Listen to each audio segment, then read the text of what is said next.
দেখো আজকে বৃষ্টির দিনে আমার মা খিচুড়ি করেছে, বললো যে আজকে একটু খিচুড়ি করি, খিচুড়ি খা। হ্যাঁ, কিন্তু আমার বাড়িতে খিচুড়ি ভালো লাগে না তা, কিন্তু প্রসাদের একটা খিচুড়ির অন্যরকমই টেস্ট, তাই না বলো বন্ধুরা? তবে বাড়ির খিচুড়ি অন্যরকম হয়, ওটার টেস্ট আলাদা, আর প্রসাদের মানে ভোগের খিচুড়ির টেস্ট আলাদা। তো দেখো আমি এখন খেয়ে নিচ্ছি। তো সবাই কি লাঞ্চ করলে দুপুরে অবশ্যই কিন্তু জানিও। হ্যাঁ, খিচুড়ির সাথে কী কী আছে সেটা একটু বলে দাও। আমার মা খুব সুন্দর না?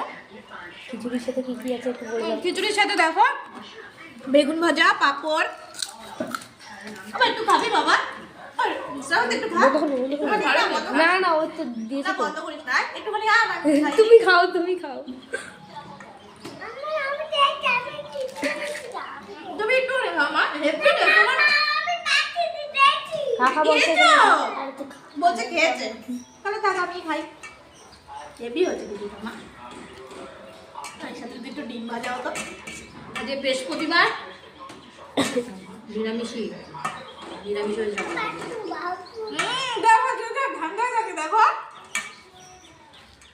তৃপ্তি হয়নি। হ্যালো বন্ধুরা, খাবে? চলে এসো। কে কে খাবে? চলে এসো।